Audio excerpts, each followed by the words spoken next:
Hello बच्चों, कैसे हो? उम्मीद करता हूँ सभी स्वस्थ, सुंदर, अच्छे से हो परिवार के साथ में। और बच्चों, आज का जो वीडियो लेक्चर है वो बात करते हैं अपन हृदय की बाह्य संरचना, external structure of the human heart. तो स्ट्रक्चर के बारे में कई बार क्वेश्चन बोर्ड में पूछ लिया जाता है, लेकिन इजी है एक्सटर्नल स्ट्रक्चर के बारे में। तो इसका केवल डायग्राम पूछ सकते हैं, उस डायग्राम की प्रैक्टिस आप मैं डायग्राम दिखाऊंगा उससे करनी है। और जब अपना ऑफलाइन मिलेंगे तब भी मैं आपको प्रैक्टिस करवाऊंगा बोर्ड पे, ठीक है। तो आज बात करते हैं हृदय की बाह्य संरचना। लेकिन इससे पहले जो अपने प्रीवियस वीडियो लेक्चर के अंदर बात करी थी, तो आपको पता ही है अपना हृदय जो वाहिनी होती है, वाहिनिकाएँ होती है, उनके बारे में अध्ययन किया था। धमनी होती है, शिरा होती है और केशिकाएँ जो होती है उनके बारे में अध्ययन प्रीवियस वीडियो लेक्चर के अंदर अपन ने कर चुके। आज का जो वीडियो लेक्चर आधार है, जो बेस है, आज का जो वीडियो लेक्चर है हृदय की बाह्य संरचना और external structure of the heart के बारे में डिस्कशन करेंगे। तो एक्सटर्नल स्ट्रक्चर ऑफ हार्ट के बारे में डिस्कशन करें तो यहाँ पर देखो, याद करनी है अपन को, बिल्कुल इजी है। External structure of the heart, notes बनाने हैं इसके और आपको इसके डायग्राम भी बनाना है। मानव का हृदय एक पेशीय अंग होता है। अपन आगे पढ़ेंगे इसमें कि इसमें जो हार्ट होता है मायोजेनिक होता है, ठीक है। पेशीय अंग होता है, मतलब पेशियों के द्वारा इसमें संकुचन और स्थलन होता है, उसी से क्या होता है, रक्त का जो प्रवाह होता है, ठीक है, पंपिंग होती है रक्त की। तो मानव का हृदय क्या है, एक पेशीय अंग है। इसका आकार मनुष्य की मुट्ठी के बराबर होता है, ठीक है। जैसे अपनी एक बंद मुट्ठी होती है, उसके आकार का होता है। मतलब जिस व्यक्ति की आकार है, मतलब उसकी मुट्ठी का आकार है,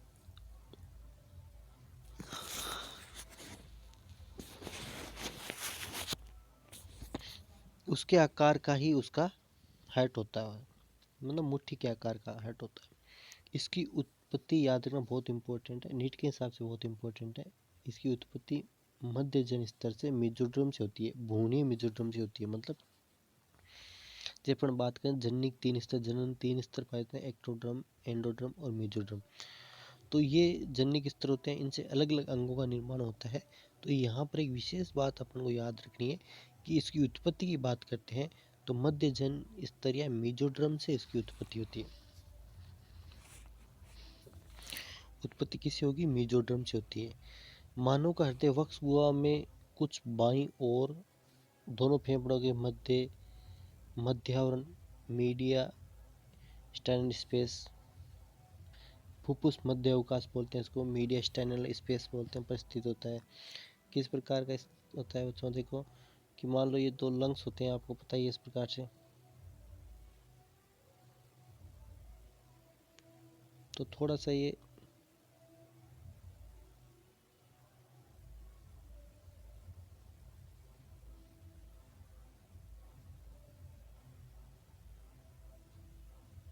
जो हार्ट होता है वो इस प्रकार से यहाँ पर स्थित होता है। इसको फुफ्फुस मध्य अवकाश बोलते हैं, ठीक है। कि यहाँ पर इस प्रकार से होता है, थोड़ा सा ये सेंटर से लेफ्ट होता है, ठीक है। किधर की तरफ होता है, सेंटर से तो कुछ बाईं ओर होता है, कुछ बाईं ओर होता है, सेंटर से कुछ बाईं ओर होता है, इसे टिल्टेड लेफ्ट साइड, ठीक है। इस प्रकार से ये हार्ट यहाँ पर होता है। आपको पता ही नीचे का जो भाग होता है इसको एपेक्स बोलते हैं। ये जो अपनी इन्फीरियर वेना का होती है नीचे। तो हेड की बात करें तो ये जो मीडियास्टाइनल स्पेस होता है, मीडियास्टाइनल स्पेस होता है जो दोनों लंग्स के बीच पे यहाँ पर ये स्थित होता है। इसका अग्रतल उरोस्थि की ओर होता है, ठीक है।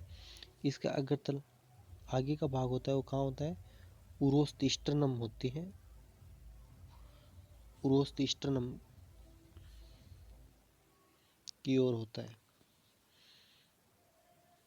पश्च तल ग्रीसिका की ओर होता है, निम्न तल तनुपट की ओर होता है, और जो अगर तल अपन बात करें नेक की तरफ होती है, जो अपन नेक होती है क्लेविकल उधर होता है। तो ये कहने का मतलब है कि जो अपनी जहाँ पे आके ये रिब्स, ठीक आके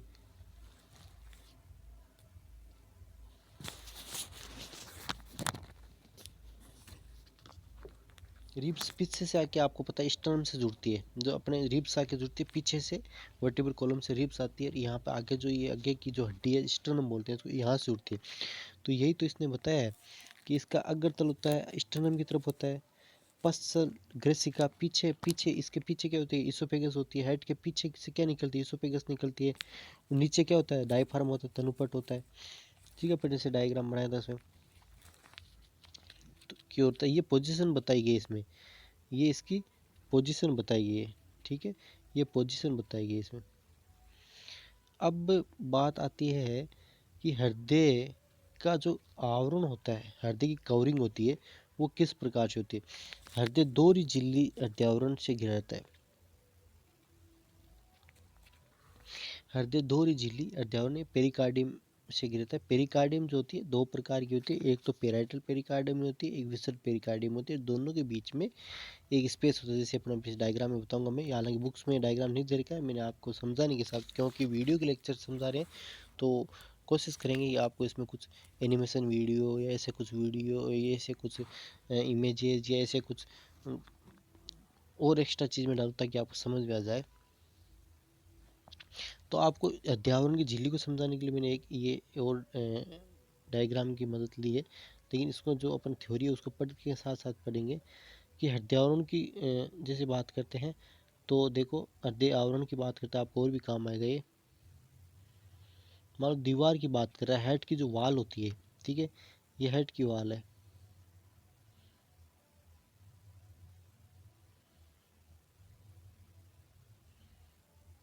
हेड की वाल की बात कर रहे हैं। तो हेड की वाल होती है, तो इसमें देखो कितने स्तर पाए जाते हैं। एक तो बाहर की होती है पेरिकार्डियम होती है, पेरिकार्डियम से आश्रित अंदर मायोकार्डियम और एंडोकार्डियम, तीन स्तर पाए जाते हैं। लेकिन जो पेरिकार्डियम होती है, पेरिकार्डियम के बाहर, पेरिकार्डियम के अंदर तीन स्तर पाए जाते हैं। एक बाहर का जो होता है, सबसे बाहर का, उसको फाइब्रस पेरिकार्डियम बोलते हैं। देखो ये फाइब्रस पेरिकार्डियम है, ठीक है। दूसरा स्तर होता है उसको पेराइटल पेरिकार्डियम बोलते हैं। फाइब्रस पेरिकार्डियम के अंदर जो स्तर होता है उसको क्या बोलते हैं, उसको क्या बोलते हैं,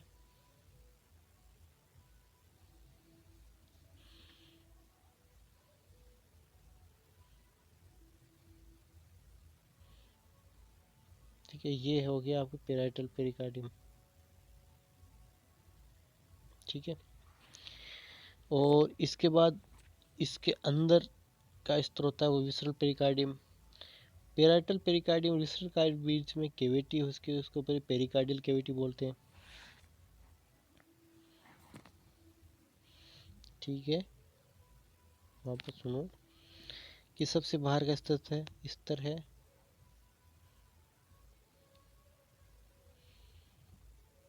सबसे बाहर का फाइब्रस पेरिकार्डियम, ये रहा। ठीक है, उसके अंदर का जो स्तर होता है उसको पेराइटल पेरिकार्डियम बोलते हैं, ये रहा। और पेराइटल पेरिकार्डियम के अंदर एक और कार्डियम पाई जाती है, विसरल पेरिकार्डियम। ये विसरल पेरिकार्डियम, पेराइटल पेरिकार्डियम और विसरल पेरिकार्डियम के बीच में एक स्पेस पाया जाता है, कैविटी पाई, इसको पेरिकार्डियल स्पेस बोलते हैं। ठीक है, और पेरिकार्डियल स्पेस में पेरिकार्डियल फ्लूइड भरा रहता है। क्या भरता है, पेरिकार्डियल फ्लूइड भरा रहता है। ठीक है, और पेरिकार्डियल फ्लूइड क्या करता है, इसमें एक फ्लूइड मतलब द्रव भरा रहता है, इसमें पेरिकार्डियल फ्लूइड भरा रहता है। वो क्या करता है, जब हृदय संकुचन और शीतलन होता है तो हृदय की दीवारों आपस में घर्षण ना हो, इससे रोकता है। ठीक है, जब हृदय में क्या होता है आपको पता है, बार बार संकुचन और शीतलन होता है, तो इससे हृदय की दीवारों में जो घर्षण होता है वो नहीं हो, इसलिए पेरिकार्डियल फ्लूइड उसकी रक्षा करता है। और ये हो गया पेरिकार्डियम, ये होगी पेरिकार्डियम। इसके बाद अंदर बीच का जो स्तर होता है उसको मेसोकार्डियम बोलते हैं, उसको मायोकार्डियम बोलते हैं, जो मस्कुलर होता है, मोटा स्तर होता है। ये देखो, ये मायोकार्डियम है, ये मायोकार्डियम है, ये मायोकार्डियम है जो मोटा स्तर होता है। और मोटा स्तर इसलिए है क्योंकि ये जो कॉन्ट्रैक्शन होता है उस टाइम इसमें बहुत शौक लगता है, ताकत लगानी पड़ती है ना, तो इसलिए ये स्तर होता है। अंदर का सबसे अंदर देखो देखो ये सबसे अंदर का स्तर होता है एंडोकार्डियम में। अब अपन थ्योरी पढ़ते हैं तो क्या क्या दिया है, तो अपन यहाँ पर ऊपर पढ़ा था कि हृदय दोहरी झिल्ली हृदयावरण से घिरा रहता है, ठीक है, दोहरी झिल्ली के हृदयावरण से घिरा है। पेरिकार्डियम क्या होती है, दो होता है, एक तो पेराइटल हो गया, दूसरा विसरल हो गया। उनके बीच में क्या पाई जाएगी,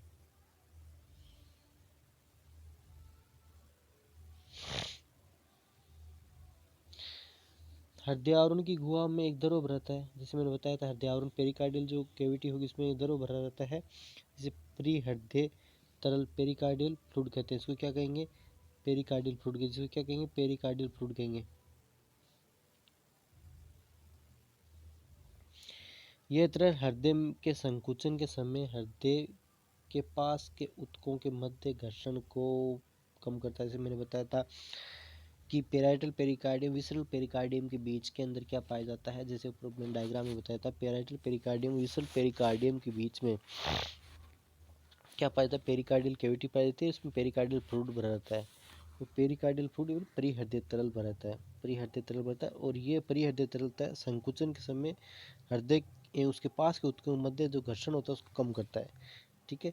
तो एक वापस देख लो आप, मैंने बताया था कि हृदय के तीन जो होते हैं, तीन स्तर पाए जाते हैं, एक तो पेरिकार्डियम होती है, एक मायोकार्डियम होती है, एक एंडोकार्डियम होती है सबसे अंदर का, ठीक है। ये रहा एंडोकार्डियम, ये मायोकार्डियम, और ये पेरिकार्डियम की बात करते हैं, धोर आवरण होता है पेरिकार्डियम का। एक तो फाइब्रस हो गया, बाहर सबसे बाहर का फाइब्रस हो गया, उसके अंदर पेराइटल पेरिकार्डियम होती है, पेराइटल पेरिकार्डियम के अंदर विसरल पेरिकार्डियम होती है, ठीक है। ये पेरिकार्डियम की बात बता रहा हूँ मैं।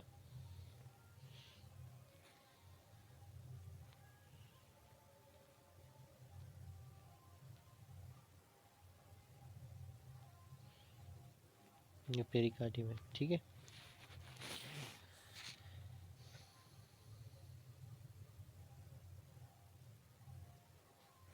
और पेरिकार्डियम बीच में पेरिकार्डियल जो कैविटी होती है उसमें पेरिकार्डियल फ्लूइड भरा रहता है, ठीक है। ये पेरिकार्डियल फ्लूइड भरा रहता है, और फ्लूइड जिसे मैंने बताया अभी बात करती है उस प्रकार से क्या करता है, रक्षा करता है अपने घर्षण से।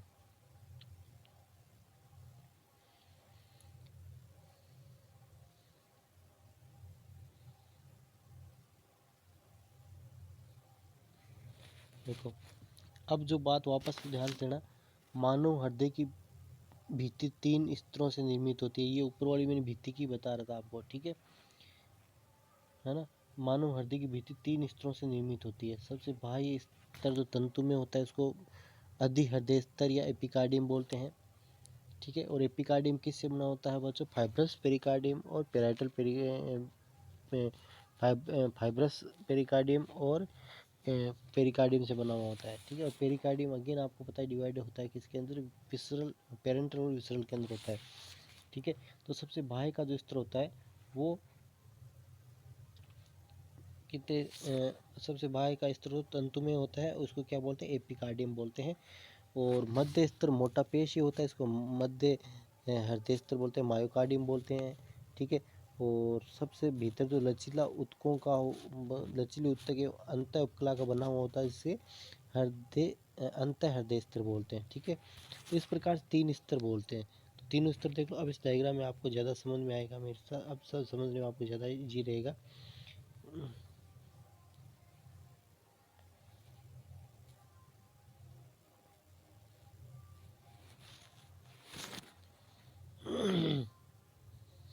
ये एपिकार्डियम है, ठीक है।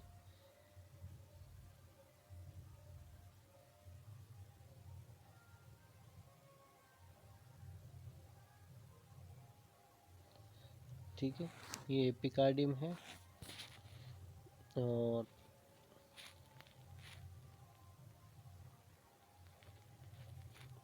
ये आपके हो गया मायोकार्डियम, और ये एंडोकार्डियम, ठीक है।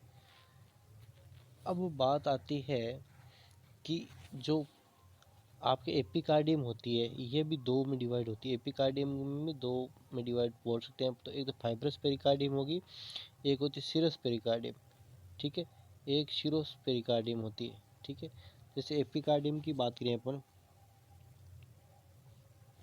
एक तो होगी फाइब्रस एक तो कि फाइब्रस पेरिकार्डियम, और अंदर का जो स्तर होता है ना, एपिकार्डियम में भी दो स्तर पाए जाते हैं। एक तो फाइब्रस होगा जो बाहर का मोटा स्तर होता है, तंतुमय ऊतक से बना होता है। दूसरा होता है वो सीरोस होता है, सीरस पेरिकार्डियम होता है। और सीरस पेरिकार्डियम में दो स्तर पाए जाते हैं, एक तो पेराइटल होता है बाहर वाला, अंदर वाला विसरल होता है। पेराइटल और विसरल के बीच में जो कैविटी पाई जाती है उसको क्या बोलते हैं, पेरिकार्डियल स्पेस बोलते हैं। ध्यान दो, वापस मैं बता रहा हूँ कि वैसे हार्ट की भित्ति की बात करें तो तीन स्तर होते हैं, एपिकार्डियम हो गया, मायोकार्डियम हो गया, और सबसे अंदर का कौन सा हो गया, जो अंत उपकला से बना हुआ होता है वो कौन सा हो गया, आपके एंडोकार्डियम हो गया। ठीक है, अंत हृदय स्तर, मध्य हृदय स्तर और बाह्य हृदय स्तर। ठीक है, इस प्रकार तीन स्तर पाए जाते हैं। जो एपिकार्डियम है वो, उसमें दो स्तर पाए जाते हैं मुख्य रूप से। एक तो फाइब्रस पेरिकार्डियम होता है, और या फाइब्रस एपिकार्डियम बोल सकते हो उसको, और दूसरा होता है सिरस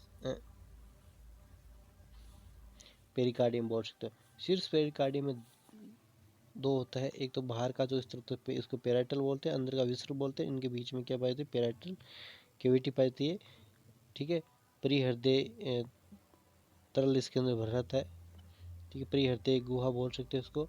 और इसके अंदर क्या भरता है, जैसे मैं ग्रीन से बता रहा हूँ, इसके अंदर क्या होता है, परिहृदय तरल भरता है, और ये घर्षण से जो होता है उसे घर्षण से रक्षा करता है। ठीक है, जो घर्षण होता है, जब संकुचन होता है, शीतलन होता है, तो दूसरे ऊतकों के बीच में या जो आसपास के जो अंग होते हैं उनके बीच में, या जो इसके ऊतक होते हैं, या इसके जो दीवारों की भित्ति होती है उनके अंदर घर्षण से रोकने के लिए रक्षा करता है।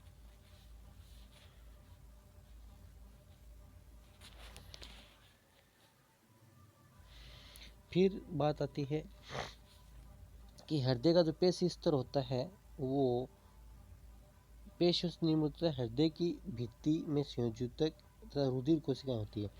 तथा हृदय का जो पेशी स्तर, आपने पर मायोकार्डियम की बात करी, देखो मायोकार्डियम मैंने अभी बताया था उस डायग्राम में, तो मायोकार्डियम सबसे मोटा स्तर होता है। ठीक है, पेशी स्तर तो हृदय की भित्ति का जो पेशी स्तर होता है मोटा होता है। ठीक है, और पेशी स्तर होता है, पेशी स्तर हृदय की भित्ति में संयोजक और रुधिर कोशिका होती है। इसमें तंत्रिका कोशिका का अभाव होता है, याद रखना।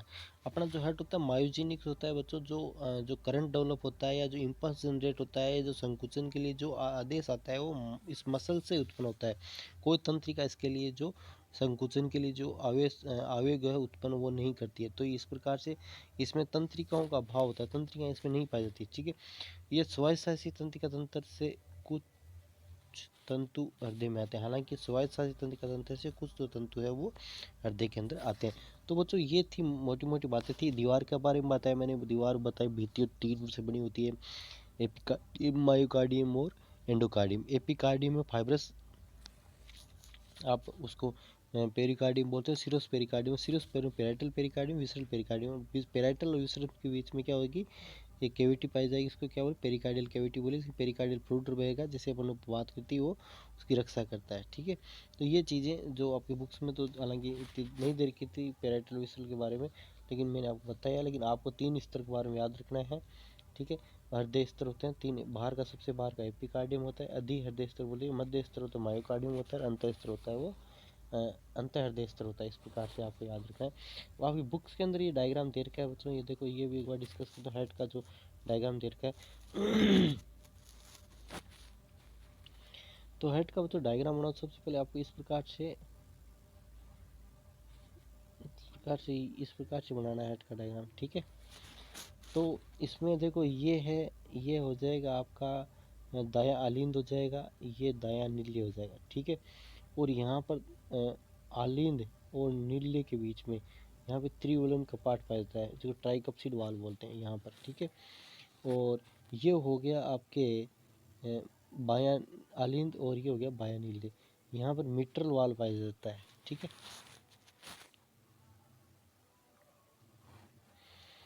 और ये जो होता है ये आपके पल्मोनरी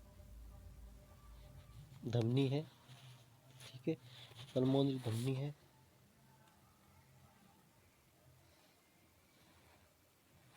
और ये महाधमनी आपको पता ही है, ठीक है, जिसको आर्टा बोलते हैं। और ऊर्ध्व महाशिरा है जो आपको सुपीरियर वेना का बोलते हैं, ये निम्न महाशिरा है, ठीक है। इस प्रकार से हेड की अपन संरचना की बात करें तो जैसे और ये होगी आपके फुफ्फुस धमनी है, और ये जो आई है ये फुफ्फुस वेन है, सिरा है। और ये भी आपको छोटी सी यहाँ दिख रही है, ये भी फुफ्फुस सिरा है। तो अब देखो एक बार मैं आपको वापस इस डायग्राम में बताता हूँ क्या क्या चीज़ें किस प्रकार से होती है। सबसे पहले अपना बात करें कि अशुद्ध रक्त होता है जो शरीर के निम्न भाग से जो होता है वो आता है निम्न शिरा से, और ऊपर से अशुद्ध रक्त होता है वो आता है ऊर्ध्व शिरा से आके इसमें दाएं अलिंद के अंदर आता है सबसे पहले रक्त, ठीक है। रेड कलर का यूज करता हूँ मैं ताकि आपको समझ में आए ज़्यादा।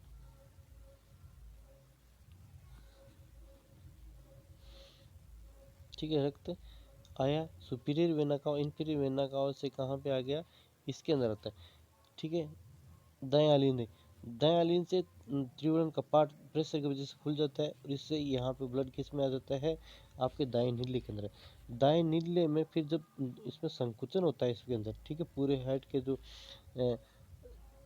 बेस भाग होता है, ये जो इसमें तो क्या संकुचन होगा, तो संकुचन से क्या होगा, रक्त का इस शुद्ध रक्त तो आर्टा में चला जाता है, और अशुद्ध रक्त होता है ये पल्मोनरी या फुफ्फुस जो कांड होता है उससे कहाँ पे इस प्रकार से लंग्स में जाता है। जो बाई फुफ्फुस धमनी है वो लेके जाती है बाएं लंग्स में, और आपके दाएं फुफ्फुस धमनी है वो लेके जाती है दाएं में, दाएं जो फुफ्फुस होता है उसके अंदर अशुद्ध रक्त को लेके जाती है। अब क्या होती है कि वहाँ से फिल्टर होके आता है ब्लड, शुद्ध होके आता है, और जो आपकी बाई बाई फुफ्फुस सिरा है वो ब्लड को लेके आती है बाएं आलिंद के अंदर, ठीक है, बाएं आलिंद के अंदर आ गया।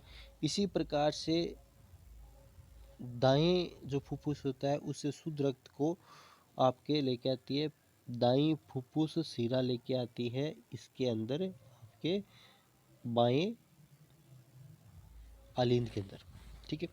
बाएं आलिंद से जब ऊपर के भाग में संकुचन होता है तो रक्त कहाँ पे आ जाता है, बाएं नीले के अंदर आता है। और जब मैंने बताया इस प्रकार से जब संकुचन होता है तो यहाँ से आर्च ऑफ अरोटा से होते हुए पूरे शरीर को ये सर्कुलेट कर दिया जाता है।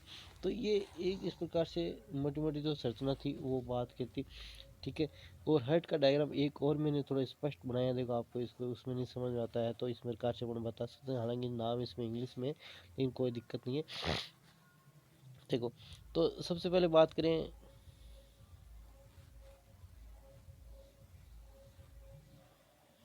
ये पेरिकार्डियम में जैसे अपन बताई थी, पेरिकार्डियम जो हृदय आवरण होता है, पेरिकार्डियम इसके दोहरा आवरण होता है, ठीक है, फाइब्रस पेरिकार्डियम और सीरस पेरिकार्डियम। और सीरस पेरिकार्डियम फिर वापस आपको पता ही है, सीरस पेरिकार्डियम वापस आपको पता ही है पेराइटल पेरिकार्डियम और आपके विसरल पेरिकार्डियम होता है। तो इस प्रकार से आवरण होता है हार्ट का। इसके बाद ये देखो इन्फीरियर वेना कावा, जिसको अपन बोला है निम्न महाशिरा, और ये ऊपर से आ रही है सुपीरियर वेना कावा, जिसको ऊर्ध्व महाशिरा बोला है। यहाँ से अशुद्ध रक्त आता है राइट एट्रियम बोले तो, आपके दायां आलिंद है, दायां आलिंद से रक्त आ गया इसके अंदर दाएं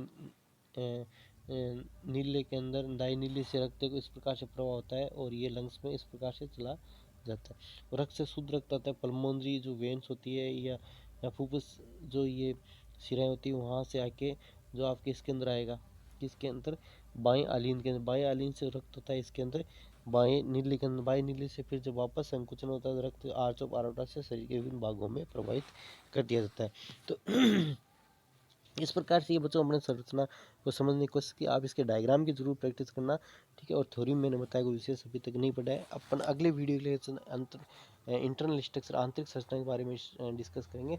और बाह्य संरचना में तो आज अपनी कोई मोटी बात नहीं करेगी अपने कि जो हृदय का जो पेशी होता है, हृदय क्या होता है, एक पेशी अंग है और इसकी आकार मुट्ठी के आकार का होता है, ठीक है। इसकी स्थिति के बारे में बात करती है। मीडियस्टिनम जो होता है लंग्स के बीच में या फेफड़ों के बीच में वहाँ पर पाया जाता है, ठीक है। इसके आगे स्टर्नम होता है, पीछे इसोफेगस होती है, और नीचे आपके तनुपट होता है, इस प्रकार स्थिति बताइए। फिर इसकी बात करें तो हत्यावरण, दोहरा हत्यावरण पाया जाता है, उनके बीच में गुहा पाई जैसे पेरिकार्डियल कैविटी बोलते हैं, इसके अंदर पेरिकार्डियल फ्लूइड रहता है। पेरिकार्डियल फ्लूइड क्या करता है, घर्षण से रक्षा करता है। फिर अपन बात की हृदय की भित्ति की बात की, 3 हिस्से होते हैं, एपिकार्डियम होता है, मायोकार्डियम होता है, एंडोकार्डियम होता है। ठीक है, इस प्रकार से अपन, हालांकि मैंने आपके डायग्राम में एपिकार्डियम के और भाग बताए, मैं फाइब्रस एपिकार्डियम बोल सकते हैं, या फाइब्रस पेरिकार्डियम बोल सकते हो, या सिरस पेरिकार्डियम बोल सकते हो, जो बाहर का स्तर होता है। ठीक है, इस प्रकार से। और फिर अपन ने बात की भाई, ये हृदय पेशियों से निर्मित होता है और हृदय की भित्ति से तथा रुधिर कोशिकाएं होती है, इसमें तंत्रिका नहीं पाई जाती है, हालांकि स्वायु तंत्रिकाएं के कुछ तंतु इसमें आते हैं। फिर अपन ने हार्ट की स्ट्रक्चर के बारे में भी जो बुक्स में दिया उसके बारे में डिस्कशन करने के लिए आप डायग्राम की भी प्रैक्टिस करना, बच्चों हार्ट के डायग्राम बनाने की कोशिश करना। का डायग्राम आप कई बार नामांकित चित्र के बारे में 1-2 नंबर का क्वेश्चन आता है ना। तो ये तो थी बाह्य संरचना के बारे में, थी कोई ज़्यादा विशेष आपके नहीं दे रखी है। अगले वीडियो लेक्चर के अंदर बच्चों अपन आंतरिक संरचना के बारे में डिस्कस करेंगे। आज के लिए इतना बहुत है। Thanks for watching.